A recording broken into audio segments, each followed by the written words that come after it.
Art Professor Chess videos. Sorry about the hiatus for the last couple of months, but I'm back on track. I've got several chess videos that I want to produce on several different phases of chess. I know several of you have requested to me in private emails that you want to learn more about the openings. I'm going to focus on a specific opening that I've been working on somewhat off and on, the Dutch defense. Now this is a very interesting opening because of its incredible power as well as some problems that it can cause to a lot of people. It's a basic two-edged sword. It begins with white opening up with the queen pawn opening. One of the classic aspects, there's three different variations of the Dutch. The Stonewall Dutch, the Classical Dutch, and then the Leningrad defense, the Leningrad variation of the defense. And I'll cover all three of them with you. At this point, basically, the books say that the Stonewall Dutch is probably the safest, the most energetic type of play for black to make. This is the kind of opening that you can beat a player of a much higher level than you, but you can also have your head lopped off and it handed to you on a platter. It's a tough defense in some respects. This particular game I want to play through is E. Grünfeld and C. Torre Repetto. They played this in Baden-Baden in 1925. Grünfeld went on to be one of the world's strongest chess players. At the time he was playing this, he was no slouch. This is the fascinating thing about the Dutch, is if you're playing black, you can sometimes catch a much stronger player who's playing white off guard. The conventional wisdom of the Dutch, of chess in general, doesn't hold for the Dutch. In Dutch, you have to pay attention to tactics. And this is one reason why I'm studying it, because my tactics suck. As you know, watching several of my other videos. But I'm an enthusiastic student, and I'm always willing to try to learn from my mistakes. Of course, that's the essence of chess, you know. Grünfeld plays white in this particular game. And he opens queen pawn.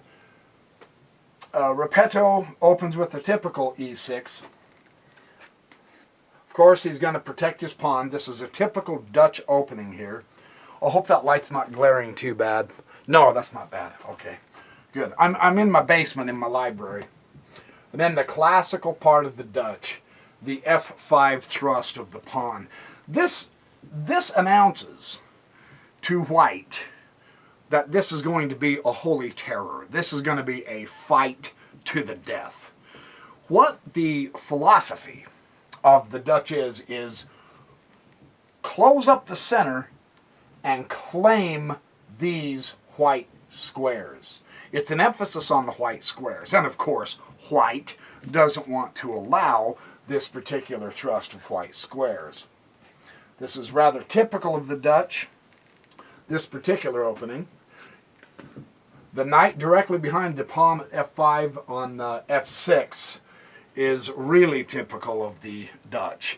Now, black is announcing this white square here, covered with the pawn and my knight. This is my square. I'm claiming this white square. White, no touchy-touchy. You can't have it. I want this square. And it's one of the central four squares. It's in the central area of influence, which is critical in chess, as I've said many a time. Well, Grünfeld pulled out the bishop of g2. Now, the advantage here, of course, what Grünfeld is doing is indirectly, well, he's directly challenging it. The knight's covering it right now, but he's taking this long diagonal straight across those white squares. So Grünfeld is not going to be a pushover. He says, listen it up, dude. I will fight you for those white squares. And black says, game on, brother. Let's see what you got. This is a very interesting game. This, when you press the pawn to d5, this is classical Stonewall Dutch. Not classical Dutch. What I mean is this is classic Stonewall Dutch. The other variation is called classical Dutch. So I don't want to confuse you on this. D5, he says, no way, these white squares are mine. I'm claiming them. The knight covers them. It's a solid, closed middle. One of the advantages, now look at the board in this particular position. The development is toward the center, closing it off and claiming these white squares.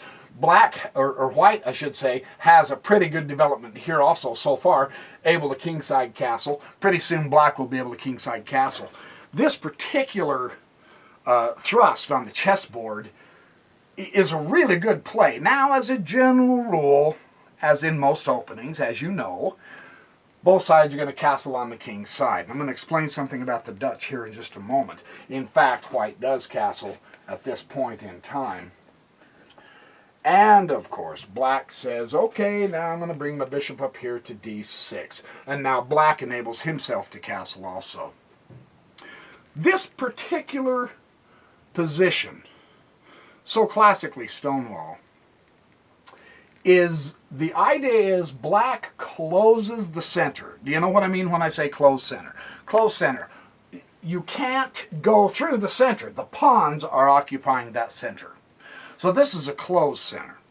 The idea here, as a typical, beautifully chess logical approach, with the center closed, where do you play?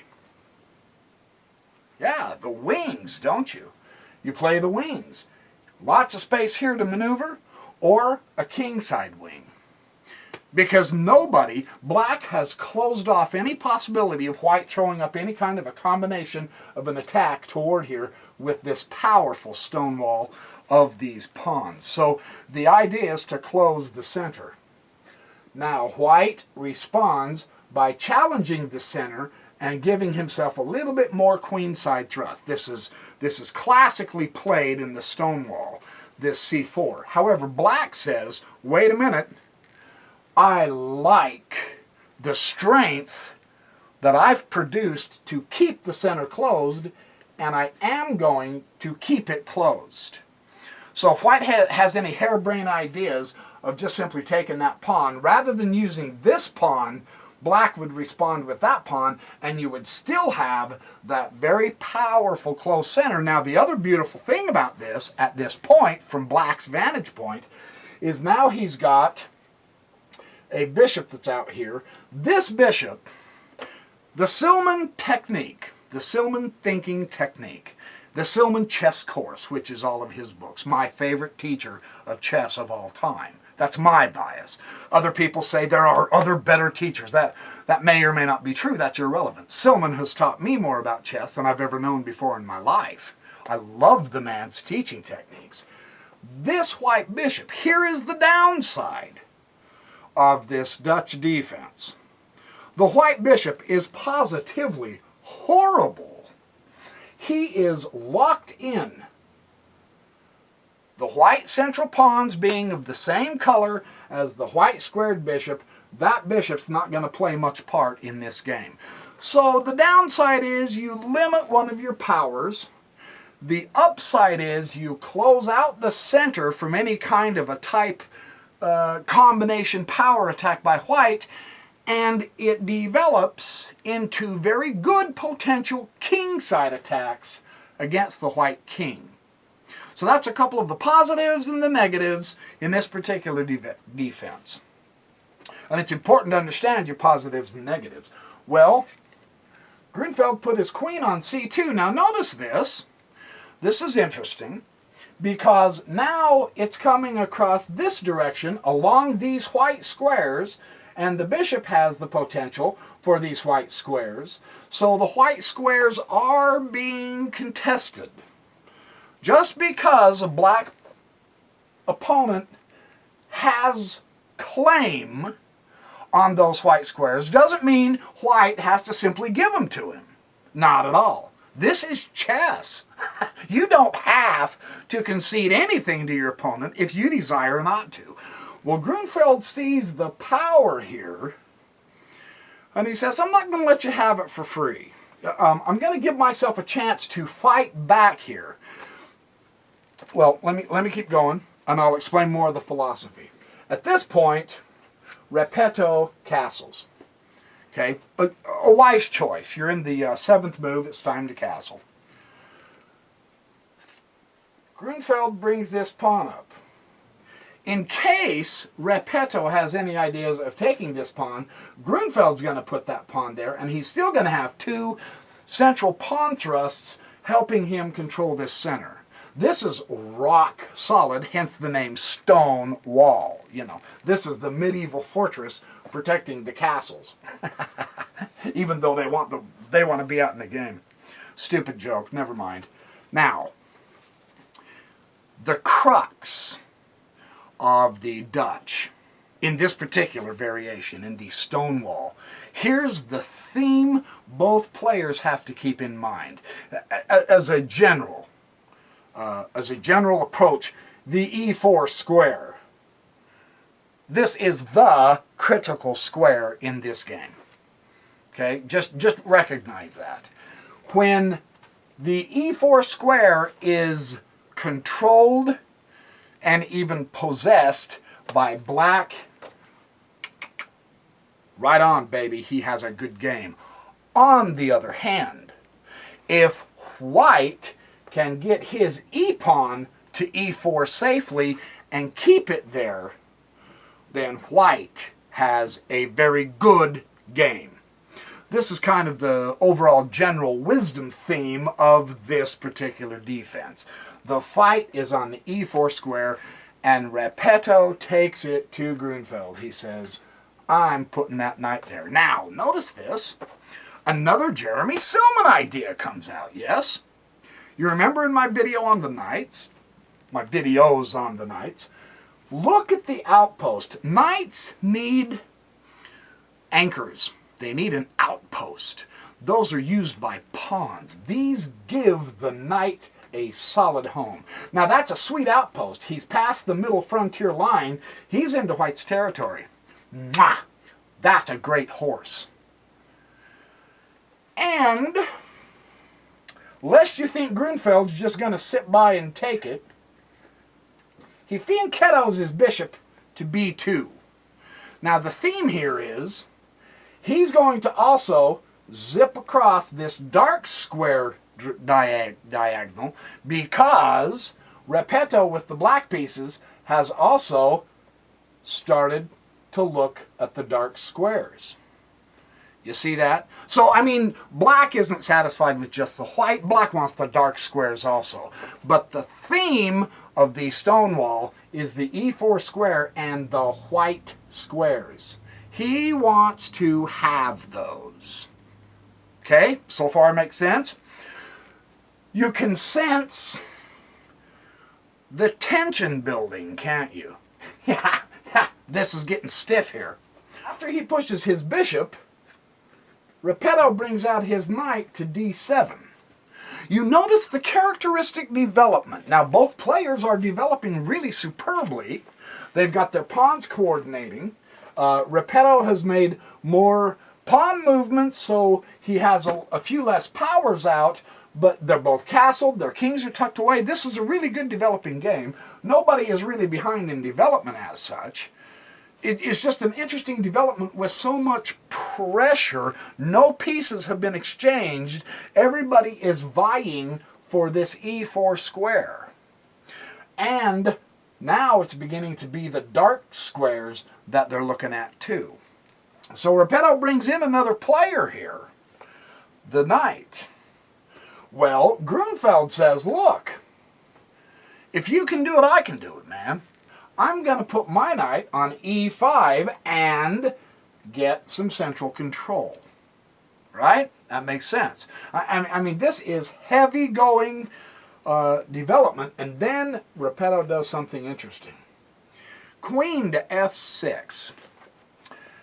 Now again, check. Silman says when...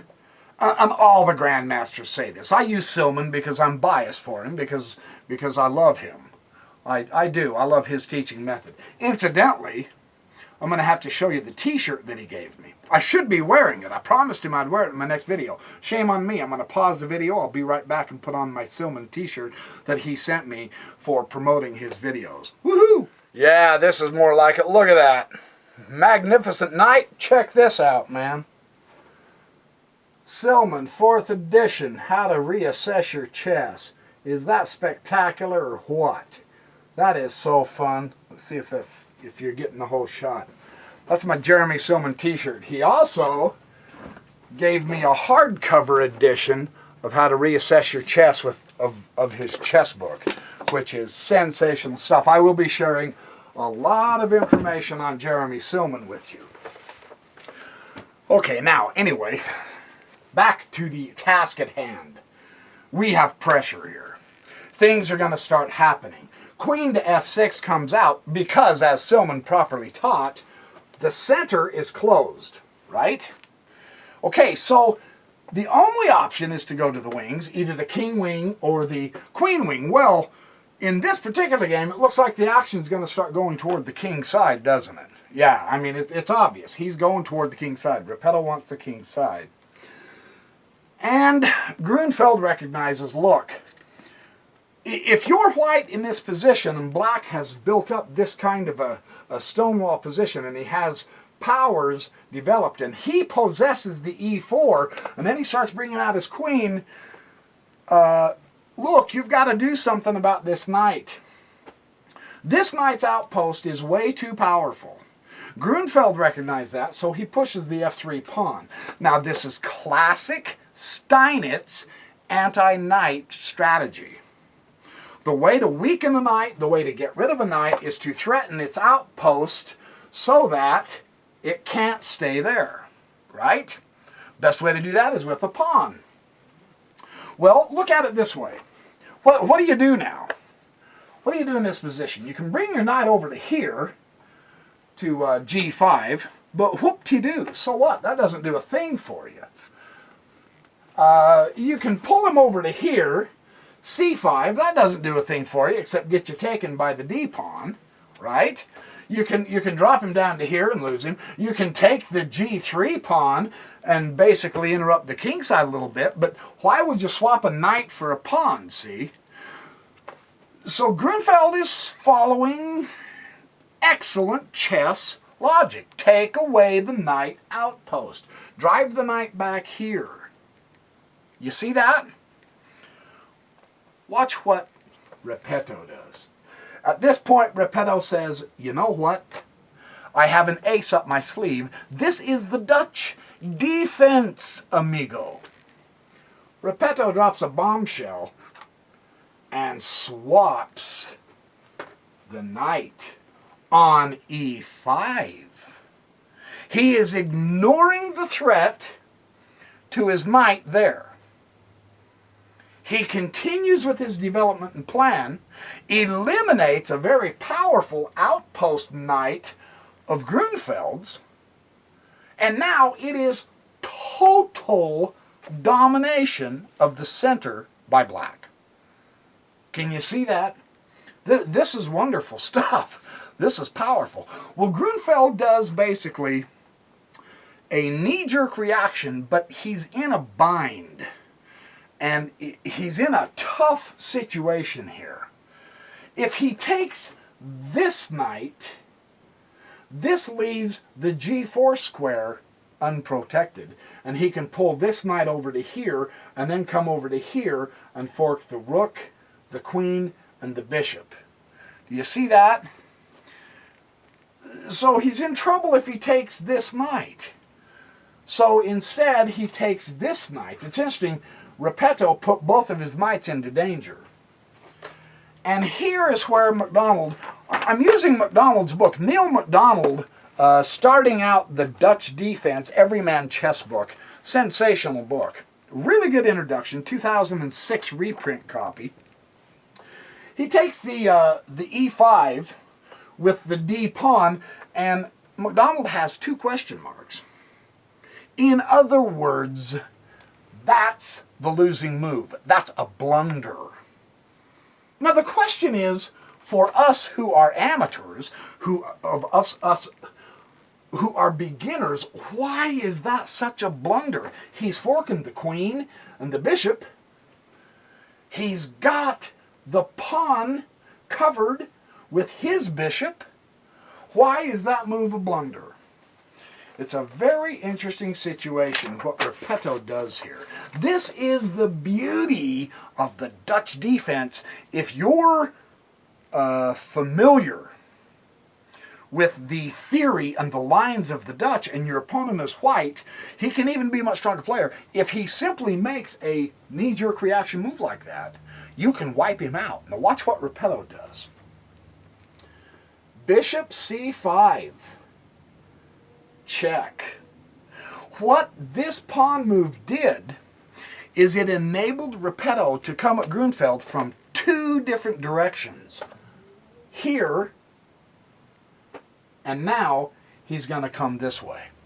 So he's got this diagonal, and it forces the king over to h1, of course. That's the only place the king can go is to h1. And now he's still got this knight. He never did worry about that threat. And now the knight is useful. And now he takes the pawn at g3, check. And at this point, I'm sure Grünfeld was rubbing his chin, and he was trying to figure out, holy crap, how do I get out of this? This is a beautiful fork, check, and the rook is in danger. And he resigned. Grünfeld resigned. And you go, what? What do you mean resign? You can't resign at this point, dude. Take the stupid horse with your pawn. Because it's a closed game, the knights should be the most valuable pieces here. This leaves him a knight. It's a closed game. The knights are more powerful. Now, he doesn't have the knight, and white does. So why not just take it with the pawn? Do you see the problem with that?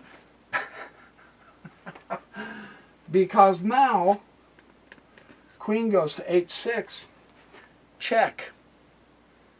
And there's only one other move for Grünfeld to do.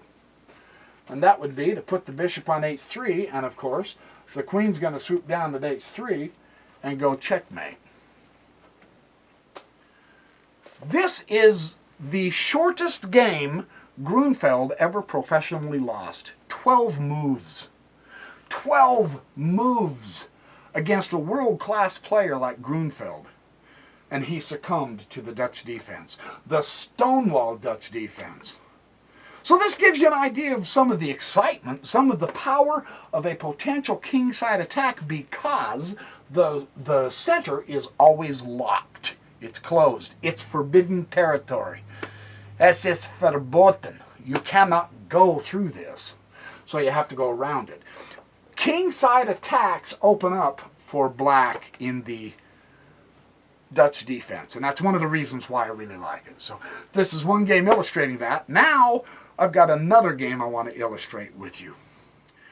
This next game I play was played by J. Ripley and O. Hardy in 1963 in Bognor Regis. Very fascinating game. D4, it's a typical Dutch defense. That F5, it's like a spike coming out there, man. Black is telling white, on guard, friend, I'm gonna whoop your tush. I want to fight. This is the action. F5 declares this is going to be war. White typically does a G3. And then you put that knight classically right behind that F5. I mean, this is Dutch defense all the way. This is how you recognize the Dutch without question. He fianchettos his bishop pretty quick, and then he brings up an E6. You can see the beginning of that stone wall. Very powerful move. Then he brings out his knight, F3, looking for that E5. He's trying to prepare an advance of his E-pawn. White wants to get to the E4 square. Black is saying, nothing doing, I want those white squares. I own those white squares, and I will keep them, period. That's the point of the Dutch defense. And I'm going to close the center in order to possess those squares. This is the idea here. Well, he pulls his knight out and he says, no, I'm going to challenge you. Now, interestingly, he does a D6. He doesn't do the entire stone wall. This is more of a variation. I believe this is the classical Dutch. This is a classical Dutch opening here, where the stone wall is only partial, but it's still very solid. And now, of course, white castles. Tuck that king to safety, man. That is what you want to do. And black is preparing to castle by moving the bishop out to e7. Absolutely. Another classic part of white to do is bring up that c4 pawn, giving support to the d4 pawn and emphasizing the thrust to the center, because this is what black is doing. So again, that all-important fight for that center. And technically, you can see the tension building again. It's closed, so to speak. There's not going to be a lot of traffic going through this center. So he brings up this c4, and of course, black will now castle. And he pulls out his other knight to c3. So now he's got both knights. You see the speedy development by white, as well as the speedy development by black. But there's a sneaky little move here. The queen slides over to e8 in the classical Dutch. This is one of the options that is really interesting and quite powerful. Rook comes over to e1, directly opposite the queen. So the rook is getting in on this also. He's not going to give that file to black easily. Well, black's not interested in the file. Black brings the queen up here to g6. Again, the center, essentially for all intents and purposes, is closed. So we go to the wing, and we're going to play the wing side. In the Dutch, for black, the king side attack is a much stronger opening possible tactical maneuvering theme as opposed to the queen side. Okay? Just so you understand that. Most of the action is going to be on the king side. If you love the king side attack, you're going to love the Dutch as black. Start practicing it, finding your games, studying them, and learning them. Interestingly, queen c2, coming into the king side as well, is the blunder. Well, you're developing a power, though. You know, you got 1, 2, 3, 4, 5 powers. How come this is a blunder? He'll show you why. That was the wrong move, because now the knight comes to that fabulous outpost again, the e4 square, supported by the pawns, and it can be backed up later by other pawns also. So now we have this powerful dominating knight again in the center. This crushes the hopeful advance of the e4 pawn, because even if the knights are exchanged, the black pawn will be on e4 now, and this gives black the advantage. This all-important e4 square, that's the one you want to focus on. Whether you're black or you're white playing pieces, you must focus on that e4. Black takes it away in this game. Very interesting. Well, all you can do is exchange the knight. But this is an error also. This is bad. This doesn't work. And the question is why? Well, the answer is because. Not much of an answer, is it? The F pawn, of course, is going to take the knight. That's the exchange, you betcha. This knight comes down to d2. And now look at the option black has. What do you see the option? Isn't this fascinating? In just 10 short moves, he's marched his pawn all the way down. He presses his pawn, and white resigns. And you go, what? White resigns because he pressed his pawn? Absolutely. You know why? Look at this very, very carefully. Notice one of the Silman techniques. Jeremy Silman, my hero, my teacher through his books. Notice the Silman technique that this game shows that he doesn't even use, and yet it's powerfully used. The rook on the open file. He's pressed the pawn. Instead of taking the pawn, he takes the queen. Yeah, that's better. And you say, see? He's got the queen. No, it doesn't work that way because now the pawn can take the pawn. Check. And of course, because of this rook protecting that pawn, he can't take him, and he's going to lose his rook. So he moves over, he goes check, taking the rook, gets a new queen. The king, of course, is going to take the queen, but the problem with this is, now you have the option of taking his queen here, and black is up the exchange. He's got a whole rook on him.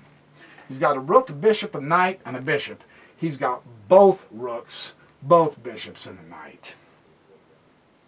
So in 11 short moves, this Dutch defense destroyed white, using the principles of the central control. Once it's controlled, you go to the wing, and once you do that, you pop that rook on that file, and you can see the pure power of that open file. So that's the idea of the Dutch defense. Now this is the black. This is what I've been showing you is the really good options for black, but there is some great play for white as well. So what I want to do in the next several videos is I'm going to banter back and forth between some advantages for white, some advantages for black, how to play it, how not to play it.